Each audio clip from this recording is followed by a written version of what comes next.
Morning students. हम लोग रसायन विज्ञान में ठोस अवस्था अध्याय का अध्ययन कर रहे हैं, जिसमें हमने अध्ययन किया विभिन्न घनीय कोष्ठकों में अवयवी कणों की संख्या कैसे ज्ञात करते हैं। जैसे सरल घनीय कोष्ठका में अवयवी कणों की संख्या, फलक केंद्रित, काय केंद्रित और आधार केंद्रित एकक कोष्ठका में अवयवी कणों की संख्या कैसे ज्ञात करते हैं।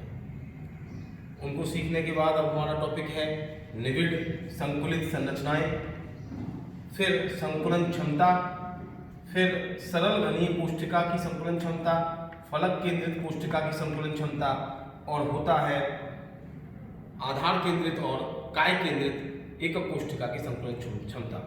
आज हम लोग अध्ययन करेंगे फलक केंद्रित कोष्ठका की संकुलन क्षमता तक।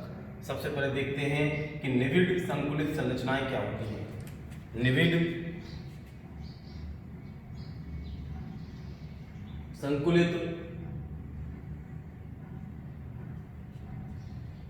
संरचनाएं क्या है? इन्हें अंग्रेजी में क्लोज पैक्ड स्ट्रक्चर्स कहा जाता है। अंग्रेजी में इन्हें क्लोज पैक्ड स्ट्रक्चर कहा जाता है।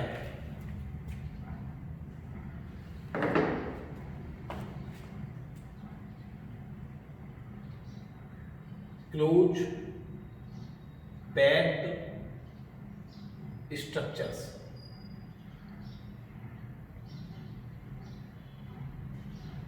इसका आशय यह हुआ कि किसी ठोस क्रिस्टल के अवयवी कण गोले के रूप में होते हैं और किसी ठोस क्रिस्टल के अवयवी कणों को कठोर गोलों के रूप में उपलब्ध निश्चित स्थान में इस प्रकार व्यवस्थित करते हैं कि उपलब्ध निश्चित स्थान में एक दूसरे को स्पर्श करते हुए अधिकतम गोले समाहित हो जाए और अधिकतम घनत्व का क्रिस्टल प्राप्त हो सके।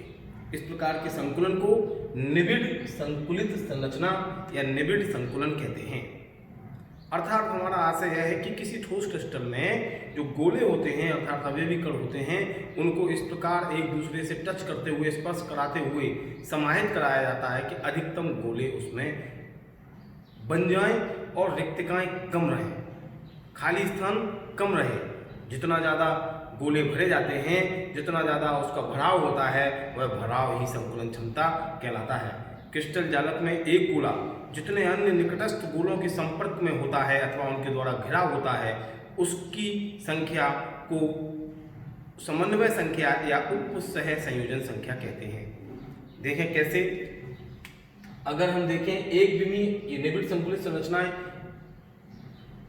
निम्नलिखित प्रकार की होती हैं, जिनमें पहला है एक विमीय। एक विमीय कैसे होते हैं? जैसे ये गोले हैं, अवयवी कण हैं, इनको एक ही विमा पर, एक रेखा पर एक दूसरे से स्पर्श कराते हुए इस प्रकार व्यवस्थित किया जाता है, तो उसे एक विमीय निविड़ संकुलित संरचना कहते हैं। यहाँ अगर हम इस गोले को लें तो ये गोला एक इस गोले से और एक इस गोले से घिरा हुआ है, तो इसका आशय यह हुआ कि इसकी इस गोले की उपसह संयोजन क्षमता 2 है, अर्थात एक विमीय निविड़ संकुलन की समन्वय संख्या 2 होती है। कितनी होती है? 2। इसी प्रकार ये तो हो गया एक विमीय। कैसा हो गया? एक विमीय। अगर हम द्विविमीय लें तो द्विविमीय में 2 प्रकार के होते हैं। द्विविमीय वर्ग निविड़ संकुलन और द्विविमीय षटकोणीय निविड़ संकुलन। पहले वर्ग संकुलन देखते हैं। द्विविमीय में अगर हम देखें, गोले इस प्रकार व्यवस्थित किए गए इस प्रकार से, और उसके ठीक नीचे एक दूसरे को स्पर्श कराते हुए गोलों को इस प्रकार व्यवस्थित कराया गया। तो इसमें जो बीच में रिक्त स्थान रह रहा है, ये रिक्त स्थान कम से कम रहे, यह प्रयास किया जाता है। और जो चीज भर चुकी है, जो स्थान भर चुका है, उसे हम संकुलन कहते हैं, निविड़ संकुलन कहते हैं। इस प्रकार तीसरी लाइन भी गोलों की बनाएगी।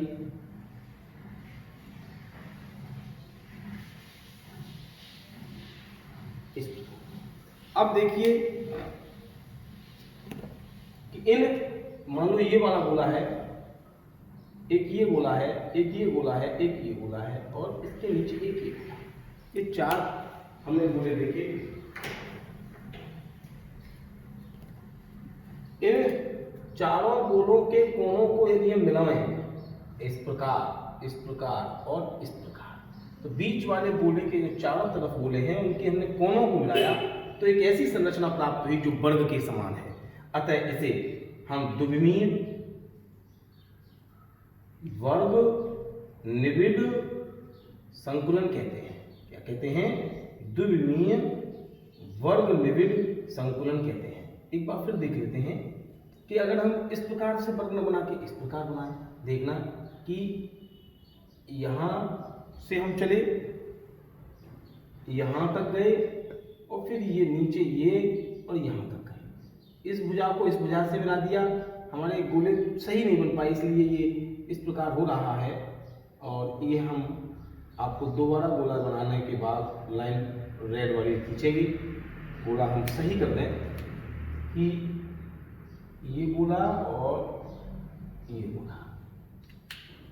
अब इसका जो सेंटर पॉइंट ये है, इसको इस सेंटर पॉइंट से मिलाया, इसको इसके सेंटर पॉइंट से, इसको इसके और इसको इसके, ये हमारा बीच का गोला है।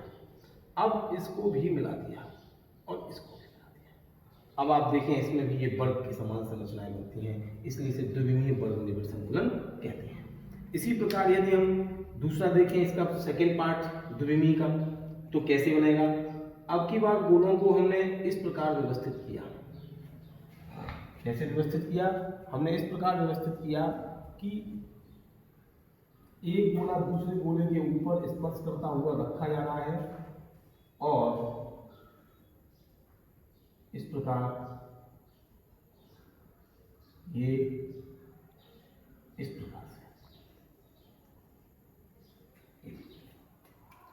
अब इसमें हम इस गोले को ले लेते हैं बीच में, इसके चारों तरफ के गोलों को के कोनों को हम इस प्रकार मिलाएं कि एक षटकोण बन जाए। कैसे मिलाएं कि षटकोण बन जाए? तो देखिए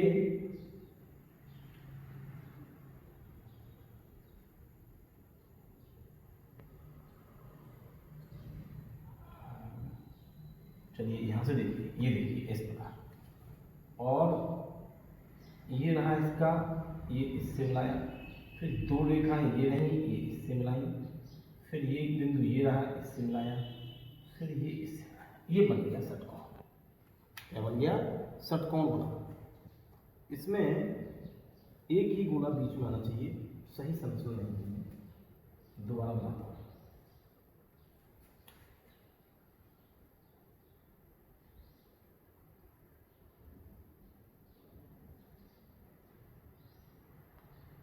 होने दीजिए, इसको लिया हमने, इसके कोने को मिलाया और इसको लिया,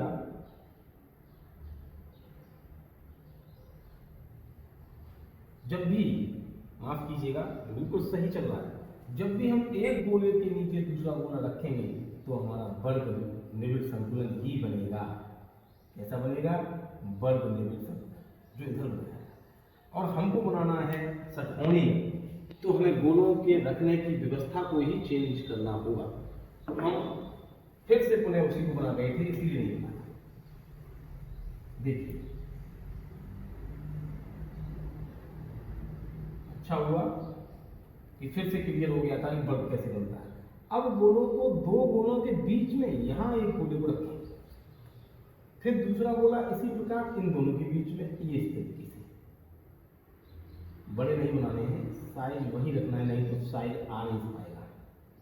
इस प्रकार ये, और ये देखिए इस गोले, दोनों गोलों के बीच में दूसरा गोला, यानी दो गोलों के बीच में तीसरा गोला रखना है। इस प्रकार, इस प्रकार। अब हम बनाएंगे तो षटकोणी संरचना बनेगी। कैसे? कि यहां इस बिंदु को लिया, इस बिंदु को लिया और इस बिंदु को लिया, ये रेखा खींची, इसको इससे मिलाया, इसको इससे मिलाया, और ये रेखा इससे मिलाई और ये इससे यूं यूं। अब आप देखें षट बना, 1 2 3 4 5 6 और एक बीच में सेंटर है, यानी एक गोला के चारों तरफ के गोलों के कोणों से केंद्र को मिलाने पर षटकोण का निर्माण हुआ। तो इसे कहते हैं षटकोणीय निबिड़ संकुलन, द्विविमीय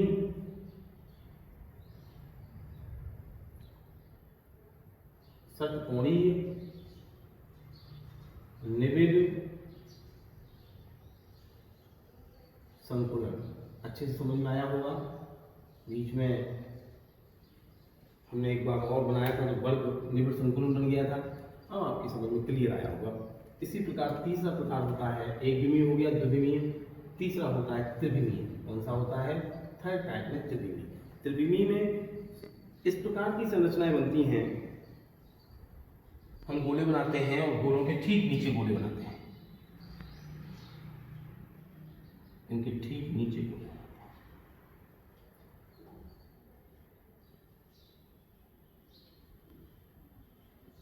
इस प्रकार।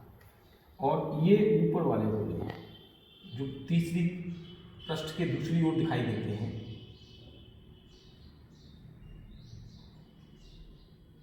इस प्रकार से, इस प्रकार।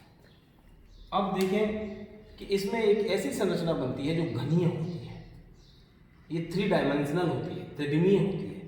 तो इस प्रकार के संकुलन को त्रिविमीय निबिड़ संकुलन कहते हैं। इसमें यह ध्यान रखना है कि पहले हमें 1 2 3 4 के कोणों को मिलाया,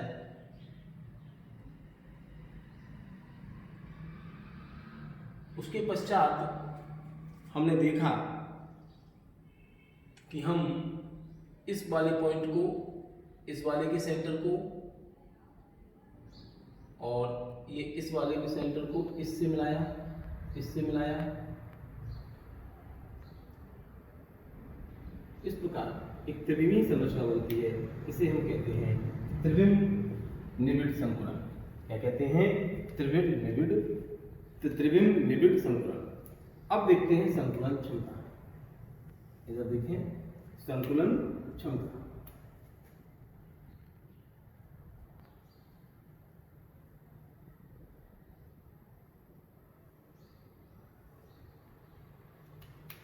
संकुलन क्षमता क्रिस्टल जालक में हमने देखा कि गोलों और अवयवी कणों को इस प्रकार व्यवस्थित किया जाता है कि उनका अधिकतम बढ़ाव हो सके, रिक्तकाएं कम रहें। तो क्रिस्टल जालक में कुल उपलब्ध वह स्थान जो अवयवी कणों द्वारा संपूरित होता है, संकुलन क्षमता कहलाता है। यह प्रतिशतता में ज्ञात किया जाता है। तो क्रिस्टल जालक में कुल उपलब्ध स्थान का वह प्रतिशत जो अवयवी कणों द्वारा संपूरित होता है, संकुलन क्षमता कहलाता है। गोलों द्वारा घेरा गया आयतन तथा, जैसे यही गोले हैं, एक क्रिस्टल जालक है, उसमें गोलों द्वारा घेरा गया आयतन तथा किसी एक एकक कोष्ठिका, जैसे ये एकक कोष्ठिका बन गई, के आयतन के अनुपात को संकुलन क्षमता कहते हैं।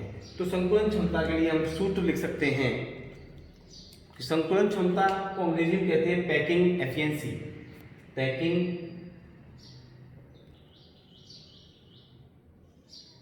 एफिशिएंसी। तो पैकिंग एफिशिएंसी को शॉर्ट में हम लिख सकते हैं पीई, P&E। तो पीई का फॉर्मूला क्या बना संकुलन क्षमता का? जो परिभाषा थी, गोलों द्वारा घेरा गया आयतन, एक गोलों द्वारा घेरा गया आयतन यानी एकक कोष्ठिका में जितने गोलों की संख्या है उनके द्वारा घेरा गया आयतन तथा एकक कोष्ठिका के कुल आयतन के अनुपात और उसकी प्रतिशतता को संकुलन क्षमता कहते हैं। तो पीई बराबर हम लिखेंगे कि एकक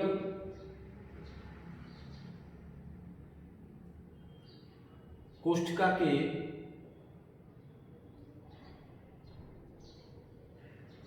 गोलों द्वारा यानी अवयवी कणों द्वारा, तो गोलों द्वारा घेरा गया आयतन बटे एकक कोष्ठिका का कुल आयतन। एकक कोष्ठिका के कोने होते हैं वहां पर गोले स्थित होते हैं या फलक पर स्थित होते हैं, तो उन्हीं कोनों और फलकों पर स्थित जो आयतन है उसका आयतन बटे एकक कोष्ठिका का कुल आयतन × 100। ये हमारा सूत्र होता है पीई पैकिंग एफिशिएंसी का, गोलों द्वारा घेरा आयतन बटे एकक कोष्ठका का कुल आयतन इनटू 100।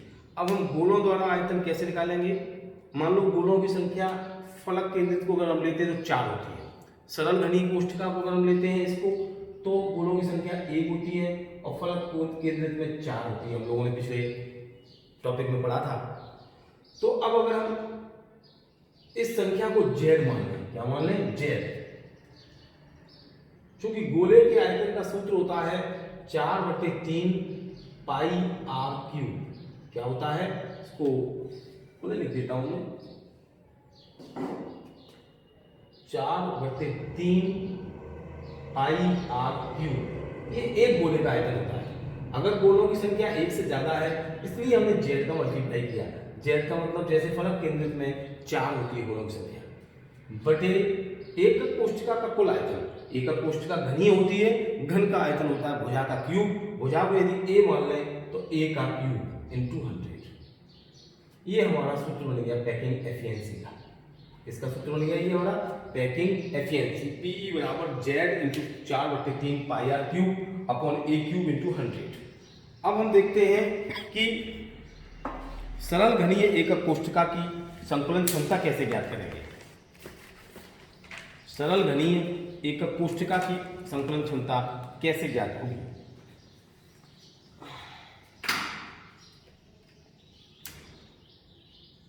सरल घनीय एकक कोष्ठका की संकुलन क्षमता,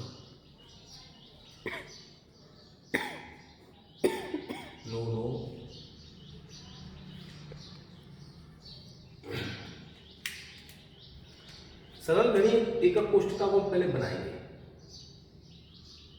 आप लोगों ने बनाना सीखा था, फिर से देखेंगे कि सरल घनीय एकक कोष्ठका के 8 कोणों पर 8 अवयवी कण स्थित होते हैं।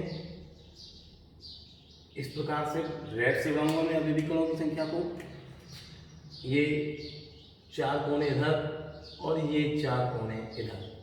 इस प्रकार सरल घनीय एकक कोष्ठका होती है। अब हम ये देखें कि ये रेड वाला गोला, ये रेड वाला गोला, ये रेड वाला गोला आपस में कैसे स्थित होते हैं। ये तो दूर से दिखने वाली संरचना है, आपस में वो इस प्रकार स्थित होते हैं। कैसे? हम 4 गोले लेते हैं, 1 2 3 4। तो ये वाला रहा 1 2, ये रहा 3, ये रहा 4। सरल घनीय कोष्ठका में गोले इस प्रकार व्यवस्थित होते हैं जो परस्पर पास पास होते हैं, दिखते हैं दूर दूर हैं। इन 2 गोलों के बीच की दूरी को हमें ज्ञात करना है। तो कैसे करते हैं? देखिए, एक गोले की हाफ को हम ये r कहेंगे, गोले की त्रिज्या। दूसरे गोले का ये हाफ, ये भी गोले की त्रिज्या। इसी प्रकार अगर हम यहां से इस गोले की हाफ निकालें तो ये भी r, ये भी r। अब हम इन दोनों गोलों के बीच की दूरी ये देखें तो a हो गई। कैसे हो गई? कि यहाँ के सेंटर से और यहाँ के सेंटर से दूरी को हम घन की भुजा a कहते हैं, अथवा यहाँ के सेंटर से यहाँ के सेंटर की दूरी को भी हम a कहते हैं। यहाँ के सेंटर से यहाँ के सेंटर की दूरी को हम a कहते हैं, घन की भुजा। तो ये दूरी हो गई घन की भुजा a और ये त्रिज्या हो गई। यहाँ से हम देख रहे हैं तो क्या a क्या है? घन की भुजा है, घन की भुजा। और r क्या है? गोले की त्रिज्या है, जो हमारे सूत्र में रखने में काम आएगी। यहां से हम a का मान निकालेंगे r के पदों में, a का मान निकालेंगे r के पदों में। तो आप बताइए a का मान कितना दिख रहा है? a का मान 2r के बराबर दिख रहा है, 1r + 1r, यानी a बराबर हम लिख सकते हैं यहाँ पर 2r। क्या लिख सकते हैं? 2r। अब ये वाला मान हम कहाँ रखते हैं? इस सूत्र में रखते हैं। और इस z का मान हम ज्ञात कर लें कि z का मान कितना होता है सरल घनीय कोष्ठका के लिए। तो हम सरल घनीय कोष्ठका के लिए z का मान, यानी इसको लिखें कि सरल घनीय कोष्ठका में गोलों की संख्या, गोला मतलब है परमाणु, गोलों की संख्या कैसे निकालते हैं? आप लोग जानते हैं कि प्रति गोले का योगदान 1/8, 8 गोलों की संख्या है इसलिए आंसर आया 1। इसे हम कहते हैं क्या कहते हैं इसको, जेड कहते हैं। अब हम पैकिंग एफिशिएंसी निकाल लेंगे, पीई बराबर जेड का मान 1 गुणित 4/3 पाई आर क्यूब बटे ए क्यूब का मतलब है यहाँ ए क्यूब, इसमें रखा मैंने मान, ए क्यूब का मतलब है 2r का क्यूब और इंटू 100। इसको सॉल्व करते हैं तो 1 इंटू 4, ये 3 नीचे आ गया, इंटू 8r क्यूब, क्योंकि 2 का क्यूब 8 और r का क्यूब r का cube r cube, into pi into r cube into 100। तो r क्यूब से r क्यूब कैंसिल हो गए, कौन से वाले, r क्यूब से ये r क्यूब कैंसिल हो गए, तो क्या बचेगा 4 इंटू पाई अपॉन 24 इंटू 100। तो ये आया π/6 इंटू 100, क्या आया π/6 इंटू 100। जब इसको हम हल करते हैं, पाई का मान रखें तो आता है 52.4%। इस प्रकार आज हमने सीखा कि सरल घनीय एकक कोष्ठिका की संकुलन क्षमता कैसे ज्ञात की जाती है, संकुलन क्षमता किसे कहते हैं, बड़ा इंपॉर्टेंट टॉपिक है। उत्तर प्रदेश की बोर्ड की परीक्षा में इस प्रकार का न्यूमेरिकल या परिभाषा पूछी जाती है, आप तैयार करें। इसके बाद अगला टॉपिक हम देखेंगे फलक केंद्रित कोष्ठिका की संकुलन क्षमता। क्या देखेंगे, फलक केंद्रित कोष्ठिका की संकुलन क्षमता।